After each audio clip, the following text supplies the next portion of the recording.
Good evening and salutations to my GH/General Hospital fans. So, I like this music. So, going into today's episode, I don't even know where to begin. I'm kind of gonna do like a recap, so it may be a little bit kind of jumbled up, but you'll kind of get the picture of it. So let's start off with the first scene of Jordan being cornered by Jason and Sonny, and pretty much Curtis. Because, Sonny walked in and he was like, they have T-Day, don't they? And she just stands there and doesn't say anything for a good second. I'm just like, use your words. It's not hard. Just use your words. I lose just like for a good 20 seconds. She was just like, and then Curtis was like, yo, what's going on? Is it true? And finally she breaks down. She's like, yes, it's true. And I was just like, this whole, I'm a badass, I'm a tough chick and shit like that. I was like, it doesn't work when you have somebody else's life on the line. And for you to sit there and be speechless at a time like this, I'm just like, use your words. Come on now, you're a big girl. Use your words. It just was like, oh my fucking goodness. Thank you for finally telling them the truth. And so she went into detail. Honestly, to tell you the truth, it's nothing that no one didn't know about it. Pretty much, she planted evidence to Cyrus because Cyrus was just really fucking careful. He was really smart in what he was doing. And he was picking people off one by one. And she was like, listen, we're not going to get him the right way. So we got to sit there and get him the underhanded way. And that's why when, Cindy offered to work with her and she was like, no, I don't work with mobsters. Because mobsters do bad things. I was like, really, Jordan? Really? You really want to go there? But finally, she tells the whole story how, pretty much she set the dude up, and now the dude was biding his time, figured out who the moles was, and started picking them off one by one.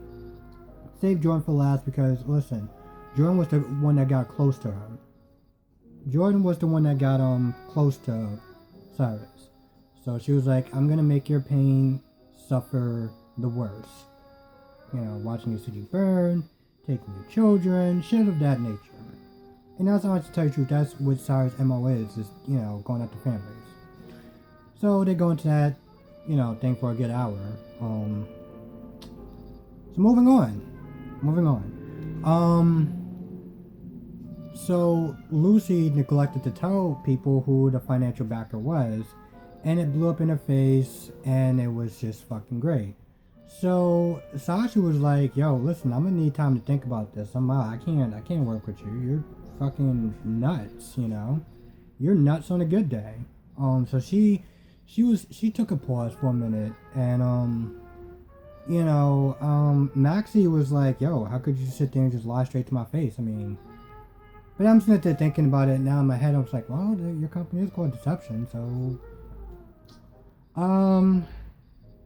but yeah, so Maxie was tight that Lucy lied to her.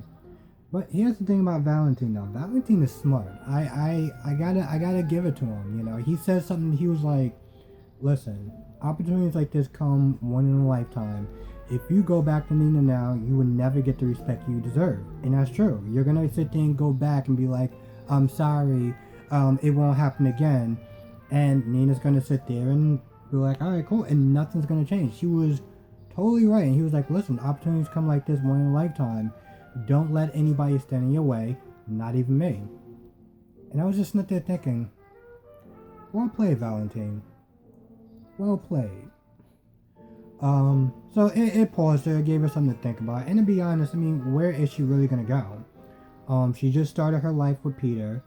And, uprooting James at this point is just like, why would you want to do that to the kid just to prove a point? She could try to get a job back at Portland, but who knows? And like Jack said, the market isn't really that great. So, it's either Nina or nobody, Now you actually have a chance. Don't let them, stand in your way. I'm trying to not to forget anything because I don't want to sit there and do a part two. Let me think. And then I'm also kind of doing this off the cuff. Um, so Nell proved once again that she was the master manipulator. And she said something to Nina along those lines of, listen, don't let people take away my child that's alive.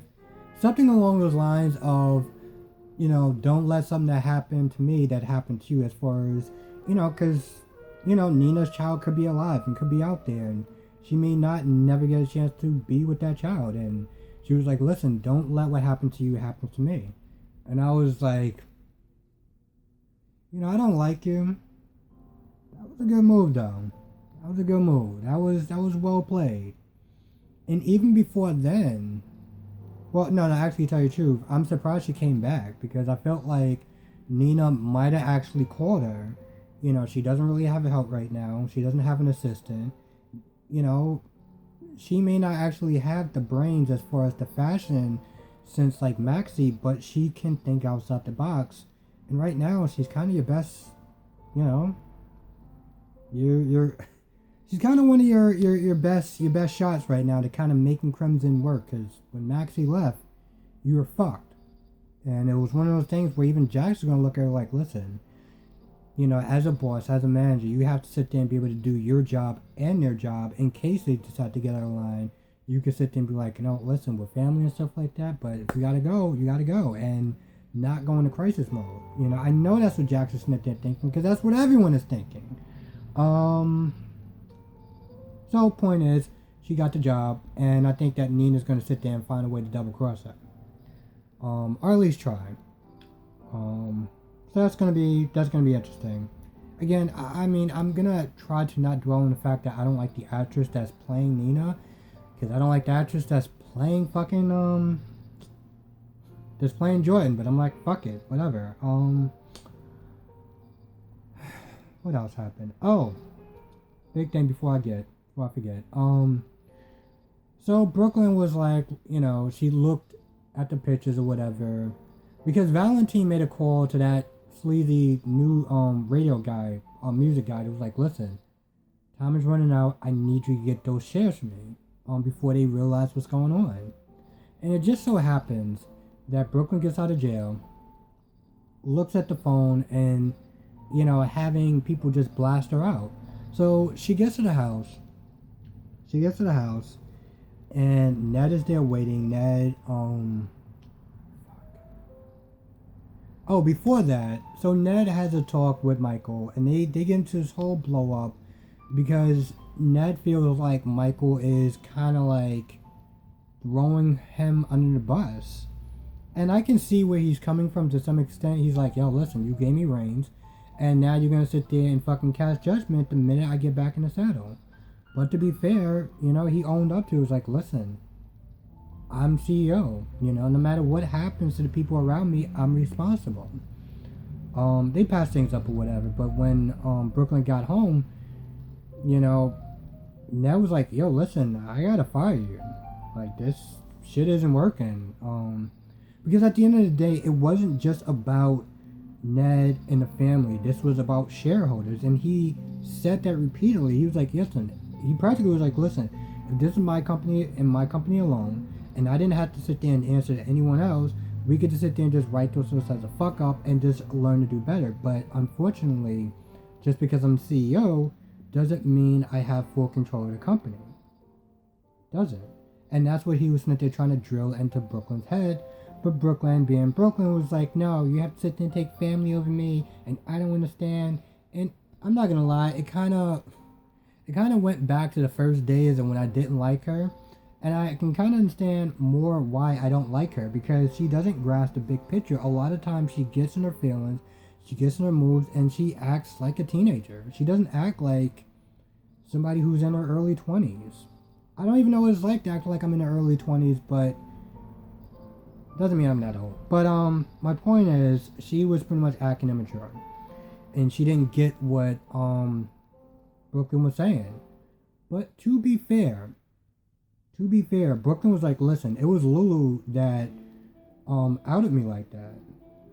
Aren't you gonna do something? And Olivia was like, listen, she was out of pocket for that. She was wrong. And she, by trying to spite you, she spited everyone in the family and didn't really care. It was just about getting revenge on Brooklyn. So she pretty much called her out on what everyone on the planet's calling her out for.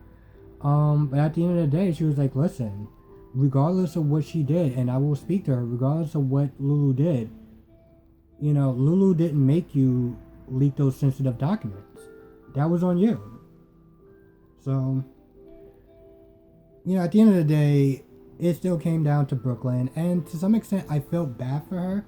But I felt bad for her to some extent because as an adult, you have to sit there and take your blows, Some days you win, some days you lose. And this is one of those fucking losses. And she has to learn how to handle it. A lot of times, this is the problem. Like, Ned has spoiled her to the point where she doesn't get any sort of consequences. So she's not used to, following rules and things of that nature, showing up on time, doing her actual job. So this is what it is. So in a way, I still blame fucking Ned for that, for kind of being a bad parent. And to some extent, Lois, I blame her for being a bad parent too. Anyway, she got fired and she was just like, yeah, I'm gonna sell my shares to the sleazy fucking guys so that way I can get back at my family and I can get my freedom and my independence and yeah, whatever. I feel like I'm forgetting something and I don't think it's that important. And I don't feel like making a part 2 about it. So, pause for a second. Oh, one last thing that wasn't really that important but kinda important. So, Harmony and Willow had to talk, and pretty much Willow, Tate was like, listen, what's going on?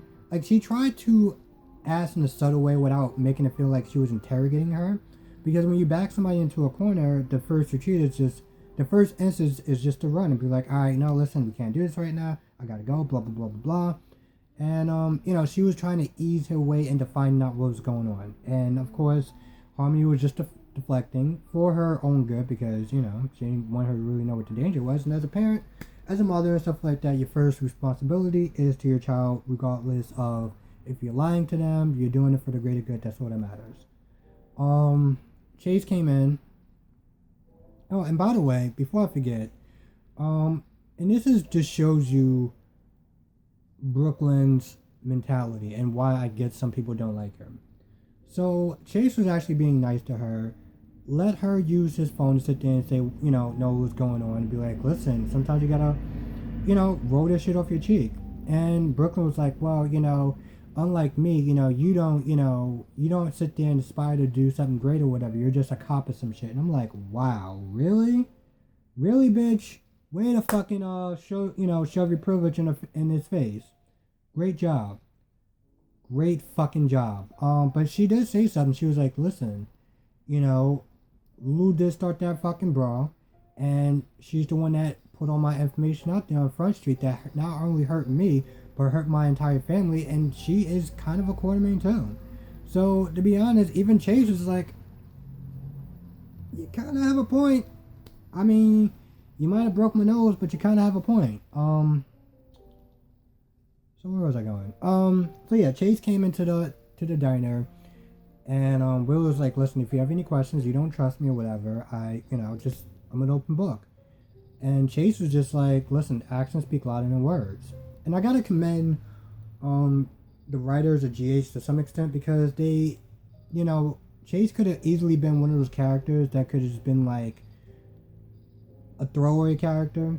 And the throwaway character would be like, and this is what I'm going to sit there and tell you exactly how far I go back with GH. If anyone remembered Patrick Drake's brother, Matt Drake, I guess, he was a throwaway character. He was a throwaway, somewhat useless character, and they could have made Chase just like that. In real life, the guy who plays him, I can't remember his name, but he's actually kind of a badass. Like, he knows how to fight. He does MMA.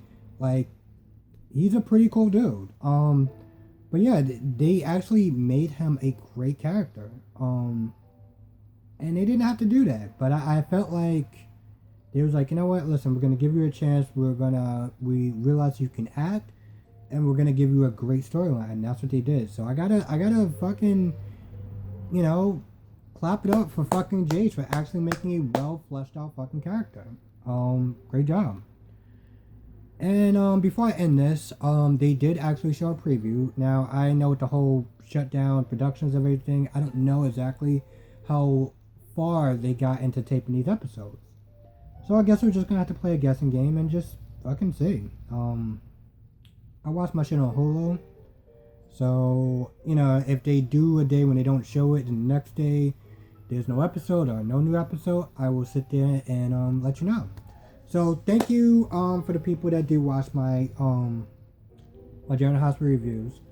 I do appreciate it. Definitely hit that like, hit that hit that like, hit that I'm not gonna sound like one of those fucking millennium YouTubers. Definitely subscribe. I do these reviews or recaps on General Hospital all the time. And if anyone wants me to recommend do recaps or whatever on any other shows, like This Is Us, or Made of Little Things, because let's be honest, they're both soap operas. I will do those too.